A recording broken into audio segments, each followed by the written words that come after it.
Komisi 8 DPR juga menyayangkan pernyataan Pak Menteri Agama yang sering menimbulkan kontroversi di publik, tidak substantif dan produktif, dan sering menimbulkan kegaduhan. Dari mulai pernyataan larangan cadar, celana cingkrang, dan yang terbaru ungkapan Pak Menteri Agama Indonesia bahwa institusi pemerintah memiliki banyak peluang untuk disusupi paham radikal.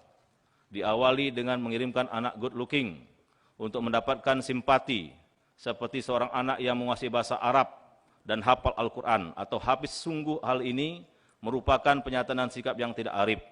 Pak Menteri, ini sengaja saya sampaikan, Pak.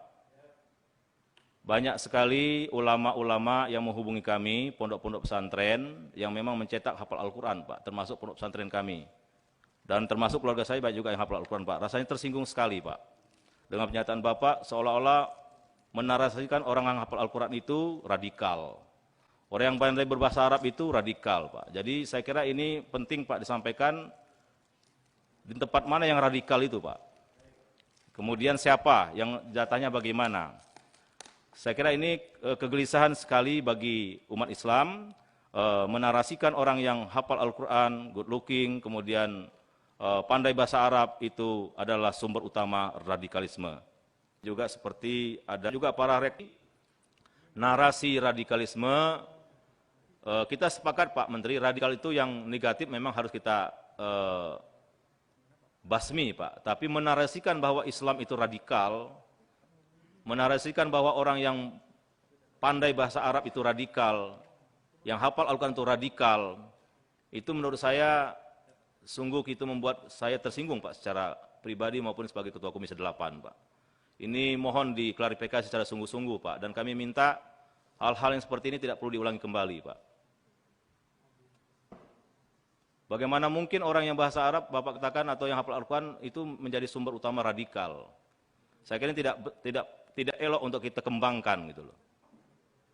Kalau ini bisa diklarifikasi, Pak Menteri, mudah-mudahan ini kegelisahan para pondok pesantren atau anak-anak kita yang memang kita sarankan, Pak. Saya jujur, anak-anak saya sarankan untuk pintar bahasa Arab, hafal Al-Quran, Pak. Tapi kalau itu hari ini pemerintah menuduh itu sumber utama radikal, saya kira itu sesuatu yang tidak bisa kami terima. Yang memberikan gelar dai, ustadz, kiai itu ya masyarakat, Pak, bukan pemerintah, ya kan? Pemerintah aja belum tentu, Pak, menjadi dai atau ustadz. Apa haknya memberikan sertifikat? Nah, oleh karena itu hal seperti ini penting, Pak. Jangan sampai justru Menteri Agama yang katanya beragama Islam, kata teman-teman sepertinya benci dengan Islam, Pak. Ini banyak sekali ke saya, Pak Menteri. Ya kan? Ini penting, Pak, karena kalau selama itu tidak kita bereskan, berarti kita ikut memancing kegaduhan gitu loh. Kita juga bisa berdebat soal radikalisme ini, soal good looking, soal hafiz dan lain-lain itu. Kalau Bapak katakan bahwa hal ini terjadi akibat penyusupan-penyusupan, apakah Bapak tidak melihat ada variabel lain? Misalnya variabel media sosial misalnya. Ya. Penetrasinya melalui itu, penyusupannya melalui itu.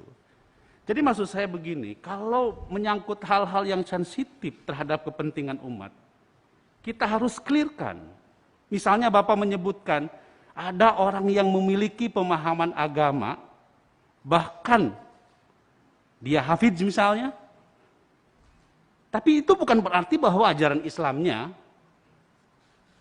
tidak sesuai dengan semangat rahmatan lil alamin. Harus ditegaskan itu. Baik. Sehingga tidak menimbulkan kesan bahwa pemerintah ini seperti Islamfobia, itu yang harus dihindari, Pak. Dari awal harus di-disclaimer. Supaya tidak menimbulkan tafsir bahwa pemerintah ini seperti anti terhadap semangat yang ingin dibangun melalui Islam rahmatan lil alamin itu. Coba kalau Bapak sampaikan waktu itu. Ya, misalnya cerita tentang bagaimana Abdurrahman bin Mulzam juga seorang hafiz gitu. Tapi kan itu kita sebut sebagai bagian dari sejarah yang harus kita kubur dan kita katakan bahwa yang namanya pemahaman agama kita bisa salah dan bisa disalahgunakan. Nah, kalau itu dijelaskan secara lebih komprehensif, tidak menimbulkan penafsiran di berbagai pihak, saya kira persoalannya akan clear. Dikit aja Pak, kalau tadi alasan Pak Menteri itu acara internal, zaman sekarang kan sangat canggih Pak, handphone bisa merekam, bisa langsung Pak. Jadi kalau itu alasannya saya kira kurang tepat Pak, maka ini sudah terlanjur gaduh nih Pak, saya kira penting dikelirkan. Jadi tanggapan masyarakat itu memang Pak Menteri ngomongnya seperti itu. Orang yang hafal Al-Quran, bahasa Arabnya bagus, good looking, itu sepertinya radikal gitu loh Pak. Nah ini yang saya kira penting. Kalau alasan Pak Menteri itu acara internal, saya kira tidak masuk akal Pak. Artinya pembantu-pembantu Bapak ngasih masukan juga nggak benar gitu Pak.